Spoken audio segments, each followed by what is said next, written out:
What's up guys, my name is Jellycut5 and welcome back to another episode of the Create a Club series. Before we do get into this episode, if you haven't done so already, please hit that subscribe button, please hit that like button and don't forget to hit that notification button so you never miss a video. Today we start off looking at our youth system and the players that we could introduce later on into the first team or potentially getting them on a loan deal. Looking at the players that I've currently got at the moment, Enquires is probably too old. It sounds stupid. He's 18 years old, but he's not really going to develop as much. Whereas, bearing in mind, he's only 57 rated at this point in time. I've got plenty of players at that point in time that are much younger, and they've got definitely a better rating. But there's no saying that we can't put him into the first team as a squad player at some point, or just kind of bring him on, or even just sell him to be able to kind of profit from it. The players that I'm going to be looking at the moment, obviously we've put Hassan into the first team. The players realistically I'm going to be looking is Lees. So I need to get another player into the youth system to be able to have it where I'm able to promote Leeds to the senior team and get him on loan in the January system. But we have got a little while before we do that. The other player would be Thiago Mertens. And he's got a decent potential of 73. He could actually work out, in fairness, as a good backup keeper. Doesn't do too bad in the rush system. And at the same time, I think he would probably be a good addition as a backup, bearing in mind we wouldn't have to spend any money on doing so. So in fairness, I want to use as much youth as I possibly can. It's just whether I have it available. I am going to be scouting more players as time goes on, and I'm hoping to get some more future stars and so on, because you can really upgrade your players this season, and if you use them right and being able to kind of bring them through the youth and so on, and then you're able to promote them to the first team and then get them loaned, then you actually find themselves in a really good stead, and you can actually up their potential by so much further compared to having to play in the youth tournaments. The only thing that I've noticed playing the youth tournaments is they don't really kind of up the potential as much as you previously wanted, hence why you have to get them to a certain overall to where you bump them up. As you can see, Lees is on an 81 to 87 potential, and currently rated at 48 with being 15 years old. He's still got so much growth. The new system this year, they actually grow as a player and so on. You can see they can get older in the face and everything, so it's actually quite interesting to see, in fairness. But hopefully in time we'll be able to breed some more people through into the first team system. But we do a youth tournament and we do get to the first round. This particular one. Unfortunately, it didn't really seem to work out in our way whatsoever. I'm not too sure. We've been quite kind of lucky with youth tournaments, in fairness. We've actually done some really good performances.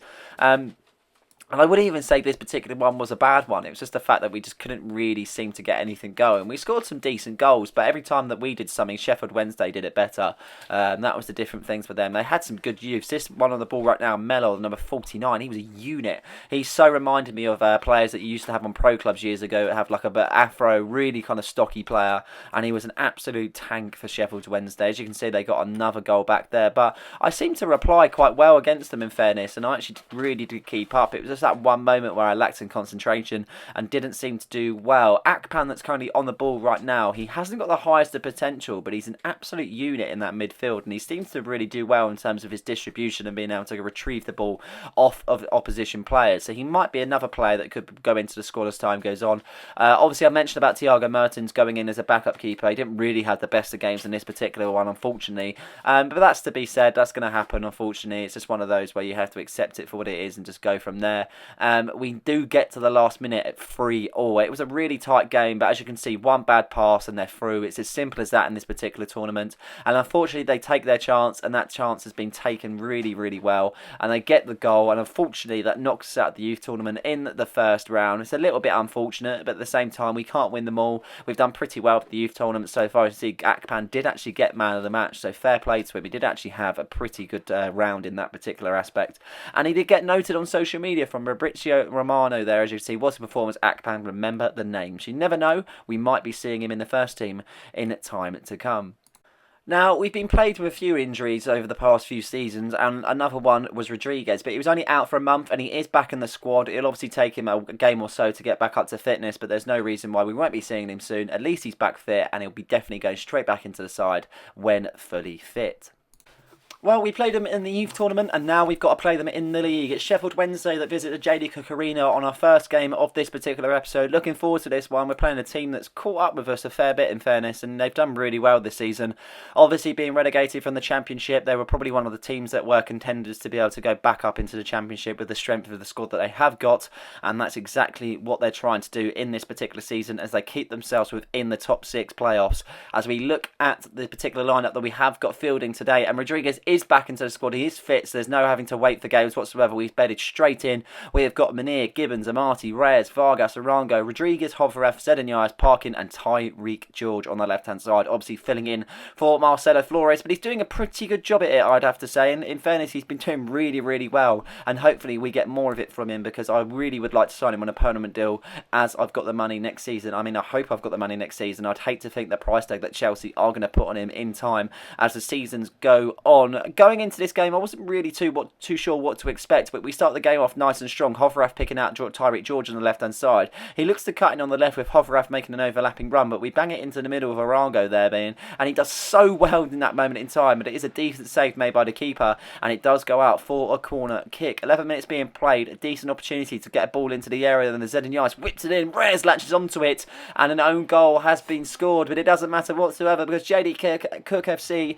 have made it 1-0. Really, really good stuff. Sheffield Wednesday haven't really come out of the blocks whatsoever, and we have done the exact opposite and done a really, really good start. Reyes is leaping above the defender. I'm not too sure, please correct me if I'm wrong in saying this, but when the shot is on target, the ball should basically, well, it should count as their goal.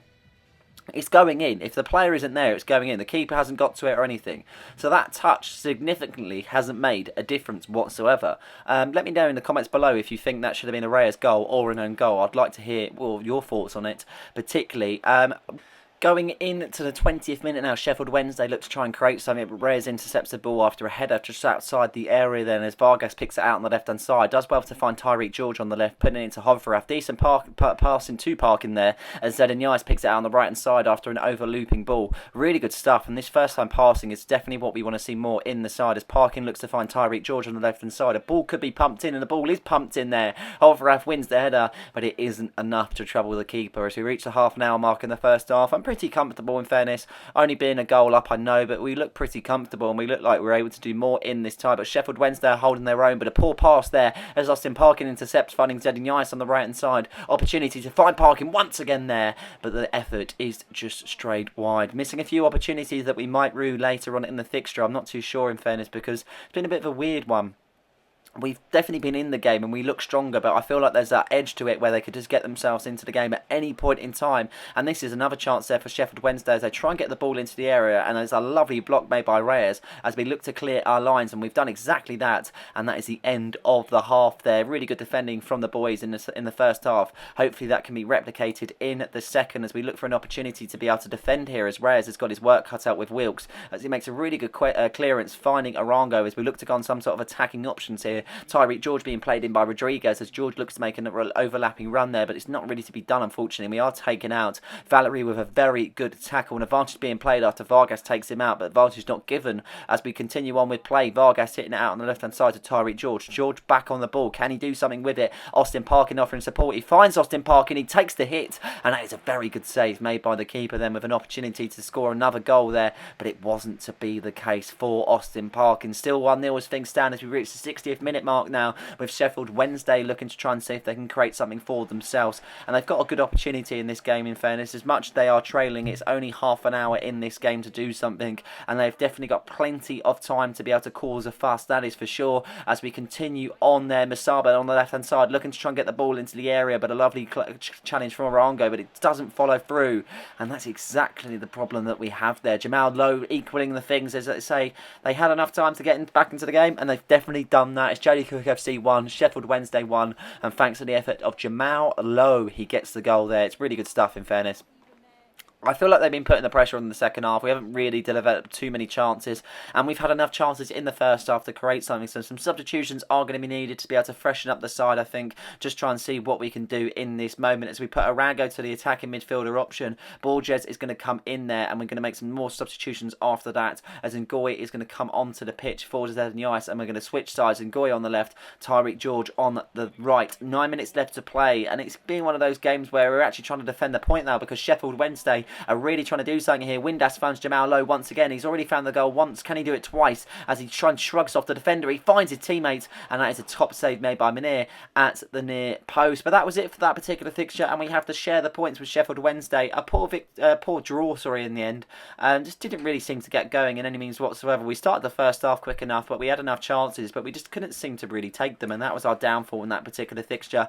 But there are more to come, and we're still in a good position in the league. At least I haven't really gained any points on them ourselves. It's just whether the other teams below have been able to pick up 3 points in their own fixtures. But that aside, now we need to focus on more League One action as we face Wigan Athletic away from home, looking for a victory against a Wigan side that haven't really been doing well this season. They've been in the relegation drop, so as much as that's been a player to watch for themselves, 3 goals in the 3 last matches, they haven't been putting the results together whatsoever. And this is going to be the lineup due to international duties, but having to change it up as Pizarganako there goes in goal. We've got Bibil on the right and Martin Araujo centre backs, Vargas on the left, Borges, Rodriguez and Arango in the middle, with Zedanyas, Parkin and Tyreek George on the left hand side. Pretty strong side in fairness. It's definitely stronger compared to when we was in League 2 and we was facing international duty problems. So in all, it's not too bad whatsoever as we look to be able to see if we can make a quick start in this tie. Tyreek George picks it out on the left hand side after a good interception made by Thomas Vargas. Borges in the middle now as he looks to be able to see if he can offer the shot, but he goes to Arango.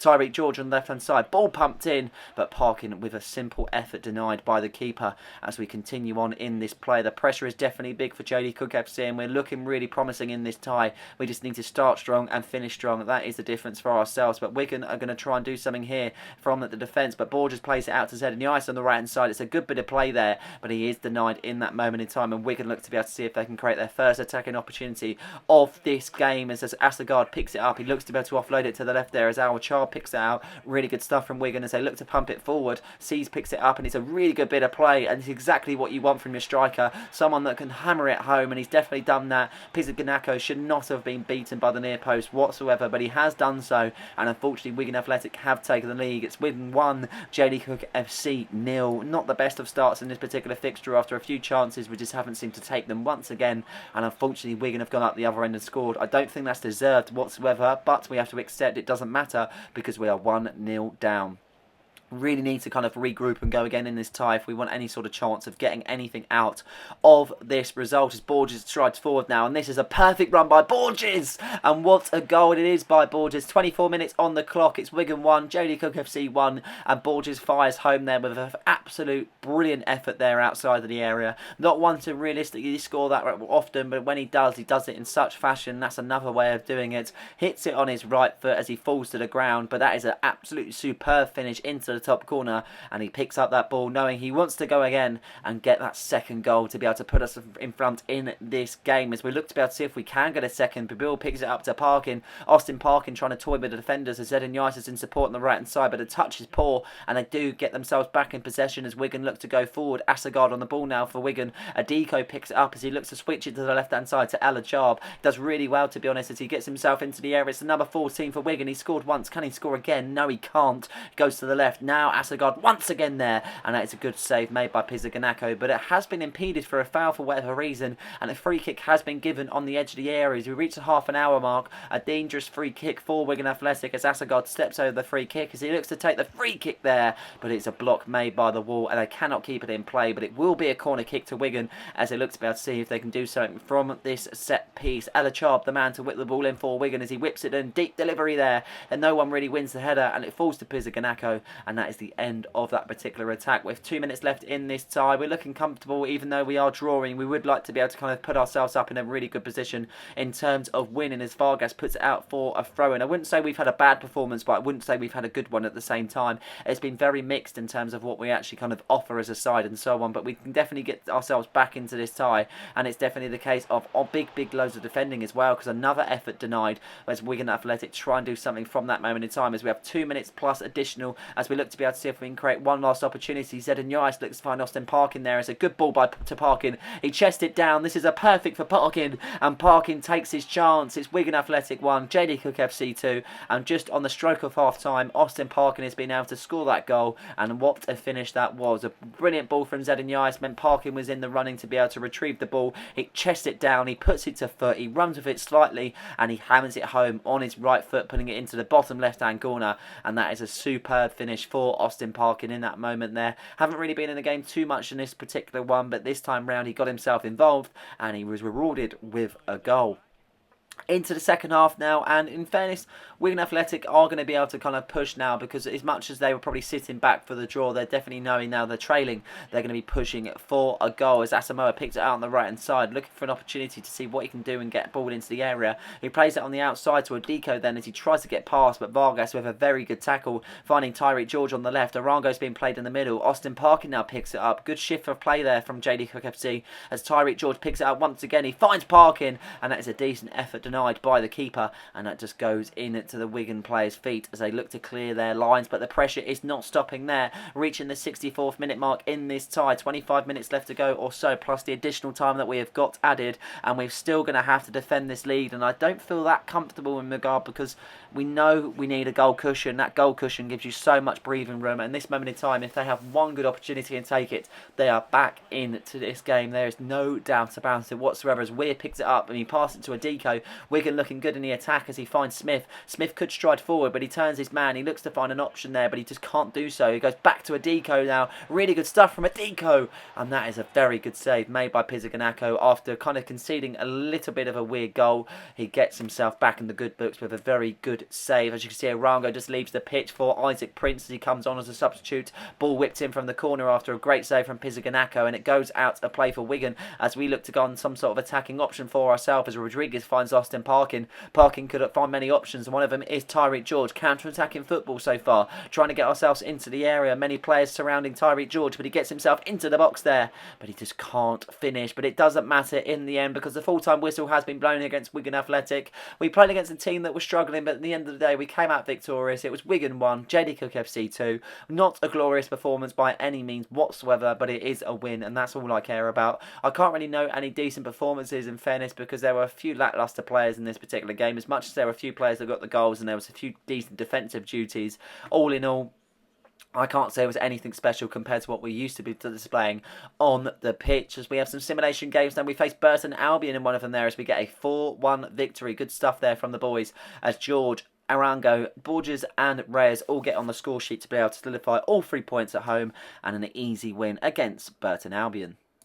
Following on against a victory from Burton Albion, you can see we've got a few players in the team of the week, Tyreek George being one of them, Borges in the middle and Reyes for the third and final team of the week. Not too bad whatsoever for 3 players to be introduced to the team of the week there, and that is another few accolades picked up by some other players as we go back into a simulation tie. This time we are in FA Cup action as we face Northampton Town, a team that is in our league but they haven't had a good season whatsoever, but we have managed to get the win, a 3-2 victory there. As you can see, Borges, Hovrath and Alonso all getting on the score sheet to be able to book our place in the next round.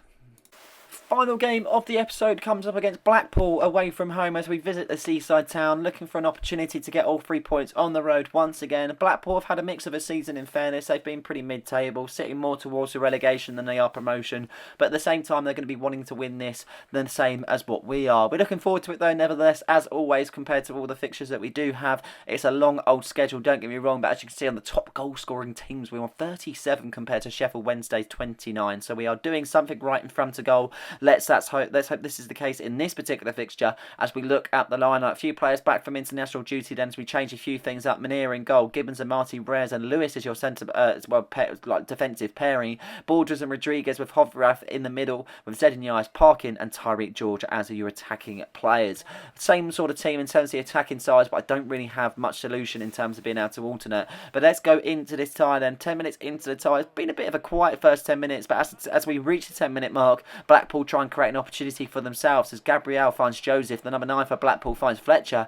Good opportunity, but it is blocked from Borges. We look to be able to go on some sort of attacking opportunity here as Tyreek George picks it out on the left hand side. Good opportunity to find a teammate as he looks to cut in on the right. He knows that Austin Parkin is there and he knows that Inyais is there, but George takes it for himself. He finds Hovrath. He's wiped out in the moment in time, but it is a big save made by the goalkeeper, denying Hovrath in that opportunity. Very good chance, but not to be on this case. But it is good signs in these first 15 minutes or so. Hopefully hopefully we can continue on the momentum and result that in a goal. But we continue on, 16 minutes being played. Blackpool looked to go on some sort of counter-attacking run there, looked to intercept it originally, but then we couldn't clear it, so it didn't really work in our favour whatsoever. But a lovely save made by Munir as it looks to go out for a corner kick, but the ball is being kept in play from Jamal Lewis. Tyreek George puts it on to his teammate Hoverath, and this is good play so far. A lovely looping ball to Zedin Yais as he looks to touch it down. He dead balls it. What a touch and what a finish. It's Zedin Yais that makes it Blackpool 0, JD Cook FC 1, and Zedin Yais makes it an even better season for himself after the absolute triumph season he's having so far.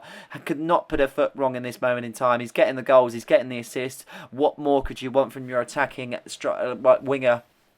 He's just absolutely phenomenal. That touch is just sublime in fairness. I don't know how he was able to kind of touch it down from such a far length. As you can see, looking back on the other replay, the ball just licked down. He just touched it on his right, cutting on the left. The defender has no clue what to do in that situation whatsoever, and he gets his goal. After getting that goal, the confidence is pretty high in the side as we searching for another one. 26 minutes being played. Rodriguez tried to play a looping ball to Hoverath, but it doesn't really work out in his favour, and we try and retrieve the ball back again there. But a foul being made by Reyes. He was the last line of defenders, and the referee is not interested in any complaints that the defenders have or any of the players have, because it is a red card. Not good whatsoever. I didn't actually show the replay, unfortunately, but I don't really understand that. I'd give it. I think he was in, but at the same time, it was one of those. I think if that happened to us, then we'd probably expect a red card from the opposition. But we are going to make a substitution, but we can't do so at the moment. So we are playing with 10 men and 3 at the back as a chance for Blackpool, and it's not to be taken. As you can see, confirmation of that substitution there. We're going to have to bring off Hoverath, unfortunately, and we're going to have to replace him with Araujo. So we do have a back 4, and it makes it a little bit easier for our defensive duties. With 5 minutes left to play of this half, in fairness, the game hasn't really changed whatsoever. We feel quite comfortable, even though being down to 10 men and obviously losing that factor where we don't have Reyes in the side. There's not really a moment where I actually still feel like that we're going to be kind of lacking in any sort of field whatsoever. Obviously, we don't have the attacking option, Hoverath, but all is good in my opinion. But Blackpool now go on the attack. On the right-hand side, Gabriel picks it up. I could be eating my words now as Joseph picks it up. He looks to get himself into the area. He does so well to do so, in fairness, but it is a decent save made by Munir as Amati looks to pick up the pieces. He does a lovely bit of skill. He plays it out of the area, and that is the end of that attack. Into the second half we go then. We might be down to 10 men, but can we create something straight away in the second as Zedin Yais picks it out on the right hand side after a foul was committed by Collison. It is going to be a free kick then. Bobby Gibbons to step over the free kick as we look to be able to launch the ball into the area and create something here. Ball whipped in. Zedin Yais wins the header. He knocks it on there. They can't clear their lines. It's Zedin Yais once again there, and that is a big save made by the keeper. Should have done better in front of goal. There wasn't a big range whatsoever, but it's not to be on this occasion, and he will be in search of his next goal any time soon. With 59 minutes on the clock, we've reached the 60th minute mark now, with half an hour left to play in the tie plus additional stoppage. Still, it's that case of I feel comfortable, but I know if Blackpool score, they're straight back into this game. So that is a different for ourselves, hoping that we can obviously get ourselves into the game where we can get another goal. We might just have one here. Tyreek George is on the ball. He looks to find Austin Parkin. Surely it's another goal, and another goal it definitely is. Just at the moment I was talking about not feeling as comfortable and wanting to get another goal, Austin Parkin comes out top trumps as he gets his goal. It's Blackpool 0, JD Cook FC 2, and Austin Parkin at the helm of the goals once again. Is there anything he can't do? It's unbelievable. For a player that was AI generated, I just simply don't understand how good he really is. But I just don't get it. If he could actually rise in potential any further, he'd probably be one of the best strikers in the game. But for the moment in time, I think he's about 67 rated or 68 rated, but he is 26 years old, so he hasn't got too much room for growing in as the striker roles. We continue on then, as you can see, a lovely save made by Benir as he tries to get a shot from distance for Blackpool, but it's not to be the case. We look to be able to play it out. Jamal Lewis picks it out on the left hand side. Ball over the top to Bobby Gibbons there as he looks to find Zedin Yais on the right hand side with a straight ball onto the floor. As Zedin Yais has a great opportunity to see what he can do in this moment there. Many options there on the outside of the area, one of them being Rodriguez. He looks to be able to shoot, and that is a very good save made by the keeper, denying Rodriguez on that opportunity there as it goes out for a corner kick. Zedin Yais steps over the corner with an opportunity here from Zedin Yais. The ball is whipped in there. Amati wins a header. It's cleared off the line, and Blackpool get rid of danger in that moment in time. So we are going to make some substitutions there. As you can see, Alonso Frenzak and Bibil coming for Parkin, George and Bobby Gibbons. So a few changes in the side, but it didn't really matter in fairness. I just thought I'd show you the substitutions that I did make, but nothing really counted to that tie because that was it. Full-time whistle had been blown here against Blackpool. A 2-0 victory. We were down to 10 men, but that did not hinder us whatsoever. It was a good performance on the road. Again, I don't feel like we were really firing at our best, but at the same time, we're still getting results, and that's what means most, and we're still making ourselves known in the table. Munir puts to social media then, and how he is at the top of the clean sheets, I don't know. He just keeps on denying everything, to be honest, and it's just phenomenal at the age that he's at also. So good stuff from Munir. 7 clean sheets, 15 goals, only 9 goals conceded, 15 matches, 9 goals conceded with a 7.3 average rating and a transfer value of still 850,000. But bearing in mind, we picked him out on a free. This is the League One table then. Looking at it at the bottom of the table, not looking good for a few sides there. As you can see, Bradford in the mix, Cambridge, Exeter, Salford, Wigan, Northampton especially. 18 games, only 2 wins. Absolutely dreadful form from themselves. But looking at the top of the table, this is what matters and this is what we like. We are still at the top of the table. We played 18, we've won 14, we've drawn 3 and we currently lost 1. Sitting on 45 points compared to the 37 of Peterborough, we have got a decent gap, it has to be said. But there's no saying that that could kind of continue or it could end. I don't know, in fairness. It's one of those where I can continue on this run and obviously get up the points, or we could have a bad episode at one point. I'm not too sure, but that is what makes it all exciting. But that is it for this particular episode. I hope you guys have enjoyed this one. Please like and subscribe for more content, and don't forget to hit that notification button so you never miss a video. Cheers.